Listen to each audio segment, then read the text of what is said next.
In a world of noise, find your quiet reflection. At BibleTales963.store, we believe faith is woven into the fabric of everyday life.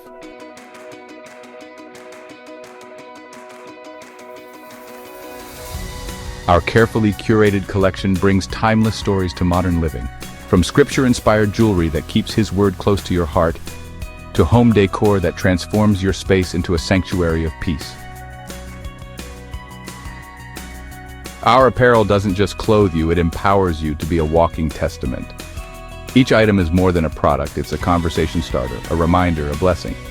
At BibleTales963.store, we're not just selling items, we're nurturing faith. Your journey of faith is unique. Let us help you express it. The book of Numbers is the fourth book in the Hebrew Bible. It tells the story of the Israelites' journey from Mount Sinai to the edge of the Promised Land. This book gets its name from the census or counting of the Israelites. This census happens at the beginning of the book. This book is a journey through the wilderness, full of challenges and triumphs. The Israelites faced many challenges on their journey. They had to learn how to live together as a community. They had to trust God to provide for them, and they had to be obedient to God's laws. Despite these challenges, the Israelites also experienced many triumphs. They received God's law at Mount Sinai. They built the tabernacle, a portable tent where God's presence resided. And they eventually reached the edge of the Promised Land. The book of Numbers is a story of faith, obedience, and God's faithfulness.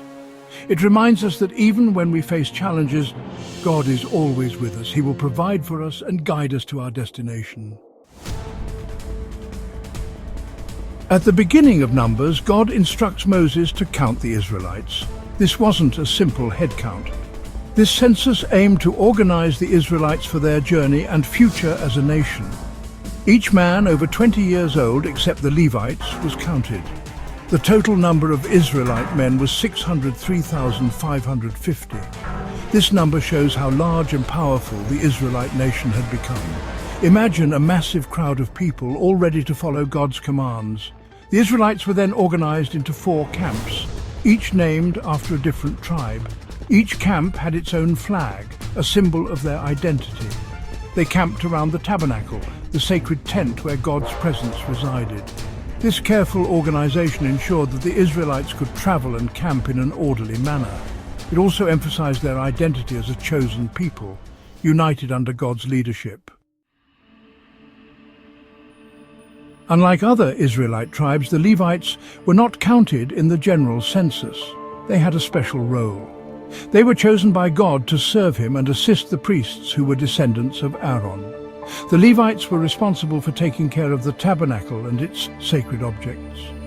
The Levites were divided into 3 families: the Gershonites, Kohathites, and Merarites. Each family had specific duties related to the transportation and care of the tabernacle. The Levites dedicated their lives to serving God and the Israelite community. They ensured the smooth running of religious ceremonies and the preservation of the Israelites' sacred objects. Their service was essential for maintaining the Israelites' relationship with God. Section 4. Keeping clean purity laws and offerings. The Israelites received many laws from God. These laws covered many aspects of life, including how to stay clean. These laws might seem strange today, but they were important for the Israelites' well-being. The Israelites had to wash themselves and their clothes regularly.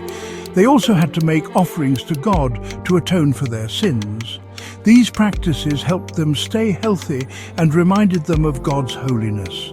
The laws also addressed situations like dealing with skin diseases and suspected infidelity. These laws aim to maintain purity within the camp and provide a means of resolving disputes and restoring relationships. Like, comment, subscribe, and hit the bell for notifications. To support this channel, visit our Christian-themed store at BibleTales963.store. Every purchase really helps to bring you more content. Section 5. Special promises, Nazirite vows, and the priestly blessing. In Numbers, we also learn about special vows that some Israelites could make. These vows were called Nazirite vows. People who took these vows promised to live a very strict life. Nazarites couldn't cut their hair or drink wine. These outward signs symbolized their dedication to God. The Nazarite vow was a way for individuals to show their devotion to God in a special way. Numbers also gives us the words of a special blessing that the priests would give to the Israelites. This blessing is known as the priestly blessing. It's a beautiful prayer asking for God's protection and peace. Section 6. Dedication and departure, from altar to journey. The tabernacle, the portable tent where God resided among the Israelites, was ready. It was time for a special ceremony, its dedication. Each leader of the 12 tribes brought offerings to God. These offerings included wagons, oxen, silver, and gold. These valuable gifts demonstrated the Israelites' reverence for God and their commitment to worshipping Him. The dedication of the altar marked the beginning of the tabernacle's use as the center of Israelite worship. After the dedication, God gave the signal. The Israelites were to leave Mount Sinai and continue their journey. This was a significant moment. They were leaving the familiar for the unknown, trusting God to guide them. Section 7. Guidance and signals, the cloud and the silver trumpets. As the Israelites journeyed through the wilderness, they needed a guide. God provided them with a visible sign, a cloud. This cloud rested above the tabernacle, indicating God's presence. When the cloud moved, the Israelites packed up their belongings and followed. When the cloud stopped, they set up camp. The cloud represented God's constant presence and guidance. God also instructed Moses to make 2 silver trumpets. These trumpets were used to signal the community. Different trumpet blasts indicated different instructions, such as when to gather or when to set out on a journey.